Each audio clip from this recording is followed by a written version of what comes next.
Nowadays, social media is talking all about egg freezing. But if you still have any doubts ki what is egg freezing, cost and other parameters, then this video is for you. Hello everyone, I'm Dr. Vaishali Giri. I'm an obstetrician and gynecologist, a fertility consultant practicing in Pune, Kharadi. What is egg freezing? In simple terms, if I have to tell, female eggs को body के बाहर निकाल के अगर उन्हें freeze किया जाए और जब उनकी ज़रूरत हो उनको यूज़ किया जाए तो this is called as egg freezing.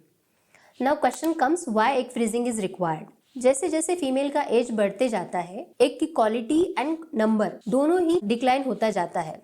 तो इसकी वजह से अगर कोई 35 के बाद प्रेगनेंसी प्लान करना चाहे तो उन्हें प्रेगनेंसी में प्लान करने में दिक्कत हो सकती है. इसीलिए ऐसे केसेस में एग फ्रीजिंग एक ऑप्शन है. एग फ्रीजिंग किसे करनी चाहिए? इसमें दो कैटेगरीज आती है. One is social egg freezing, जिसके अंदर अगर किसी भी रीजन से आप अगर लेट 20s में हैं, अर्ली 30s में हैं और आपको पता है कि आप 35 तक प्रेगनेंसी प्लान नहीं करना चाहते या नहीं कर सकते हैं, शायद आपका एजुकेशन चल रहा है, करियर पॉइंट ऑफ व्यू आपको नहीं करना है या आपका लाइफ पार्टनर नहीं मिला है, कुछ भी रीज़न हो, उस केसेस में आप एग फ्रीजिंग कर सकते हैं एंड जब आपको चाहिए उस एग से आप प्रेगनेंसी प्लान कर सकते हैं. Other category comes is those patient who are diagnosed with cancer.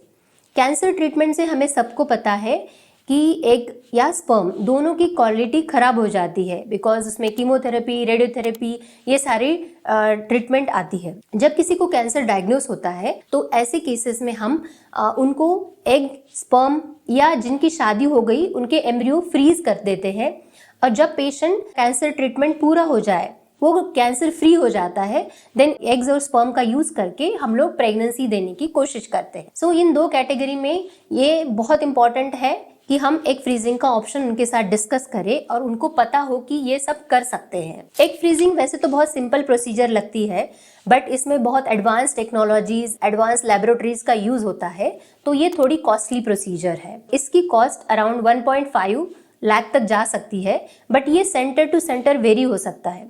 जब भी आपको चाहिए आप एक नियरेस्ट सेंटर से इसके बारे में या फर्टिलिटी स्पेशलिस्ट के बारे में बात कर सकते हैं. अभी ये प्रोसीजर कैसे होता है? ये स्टार्ट होता है पीरियड के 2nd या 3rd डे से. ऑब्वियसली आपको कुछ हार्मोनल इंजेक्शन दिए जाते हैं जिसके चलते मल्टीपल फॉलिकल्स या मल्टीपल एग्स बनाने की कोशिश की जाती है. ये ट्रीटमेंट चलता है टोटल 10 to 12 डेज तक और जब ये फॉलिकल्स पूरी तरह से मैच्योर हो जाए इनको रप्चर होने के लिए एक इंजेक्शन दिया जाता है एंड एक सर्जरी की मदद से ये एग्स बॉडी से बाहर निकाले जाते हैं एंड देन उनको फ्रीज किया जाता है.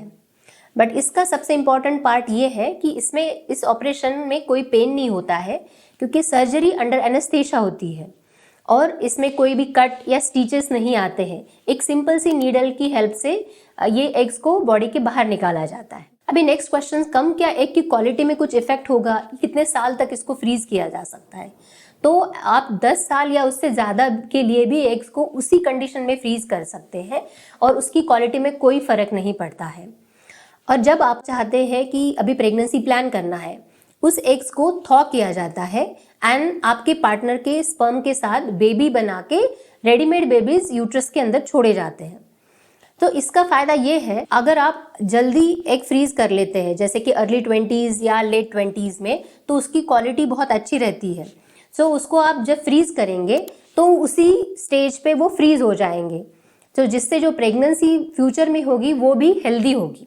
You can not put a pause button on your biological clock but with the egg freezing it is definitely possible. But if you have any further questions and queries about egg freezing, you can contact us on given number below. Thank you.